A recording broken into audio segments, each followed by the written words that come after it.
Welcome to another video from Ramos & Sons Body Shop. Oftentimes I get asked, how do we end up with so many cars, or where do these cars come from that we auction off? So I thought, you know what, maybe we'll do a quick video and show you on how these cars get here and why they get here and what goes on. So here at the body shop, we have a few cars that have ended up here through accidents. I figured we'd drive around and show you a few of these cars, and like this burned car right here, that big four-wheel drive truck. There's just a whole bunch of cars here that we end up with. As we drive around, you'll see a variety of cars, and so I'll give some examples here of what goes on. So we got an interesting one here. It's Impala. It's a newer car. I think it's like a 2012 or 13. It's a pretty nice car. It was involved in an accident, and the people didn't have any insurance on the car, and so because of the car being what it is, they decided, well, let's just leave it.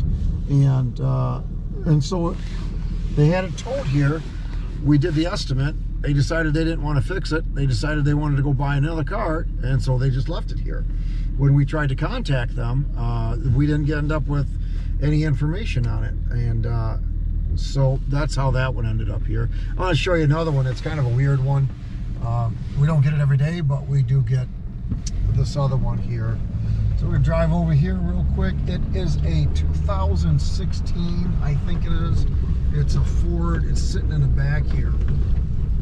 So this guy didn't owe any money on this car. He bought it, and he was involved into an accident. And the insurance, it's this SUV right there. So the insurance company had full coverage insurance. The insurance company paid him an initial check to get the vehicle repaired. He decided he didn't want to repair the vehicle. He took the check that the insurance company gave him and left the car here. We've tried multiple times to contact him about his vehicle, and the only response that we got was an initial response saying he didn't want the car anymore.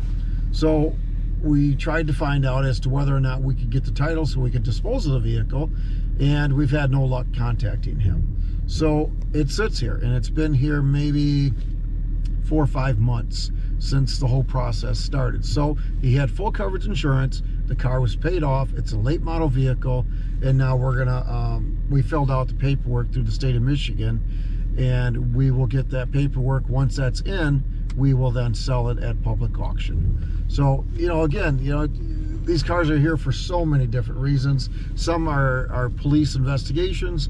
Some were people were just simply stopped and pulled over, may have gone to jail, or may not be able to afford to get the vehicle out, or just don't care anymore. Some of them, the people have bought the vehicle, failed to register the vehicle into their name. They get pulled over. The car gets impounded because it's not their vehicle. It's an improper plate, no insurance on it. And then they can't come back and get the vehicle because it's not their vehicle. So legally, it's not their vehicle. In order for them to get it out of impound, they have to show proof of ownership and identification, and they're also supposed to have some form of insurance unless they have the vehicle re-towed out of here. But often we find that they don't have the title in their name, so it ends up staying here. There's some other vehicles that are here. I'm not quite sure why or how they end up being here, like trailers. We get those privately impounded. Some of the vehicles end up being left abandoned. I'll show you a few more a little bit later. They are left at apartment complexes, or they're left at different places, restaurants. They break down, parking lots, public parking lots, and then they're left there. We then get notified by the police department and or the owner of the property, and we're asked to remove the vehicle. We then remove the vehicle. We contact the police department. They submit the paperwork to the state of Michigan, which then in turn notifies the last registered owner. And then if the owner comes and gets it, great. You know, if they don't come get it, well, then we end up with it, and then we have to sell it at public auction. They also will notify the last lien holder. So if there's a lien on the vehicle, or somebody's has a payment that they're making monthly, well, then that ends up here as well. We just ended up with 2 vehicles from a trailer park. I believe that was Eggleston Trailer Park. This white van with blue stripes, and then this little Chevy truck with orange motor in it, or orange exhaust system. So apparently the trailer park said, we don't want these vehicles on our property anymore. They call us. Again, we call the police department. They run the vehicles to make sure that they're not stolen. If they are stolen, then there's another procedure we go through. If they are not stolen, well, then we fill out the paperwork through the state of Michigan, and then we'll sell them after so many days. Usually it's 20 days that's written under Michigan compiled laws, but we usually do 40, 50, 60 days to make sure that the owners are not going to come back and get the vehicle. Again, we want the people to come get their cars because, you know, we don't want to end up with it. It costs us quite a bit of money to actually sell them at public auction.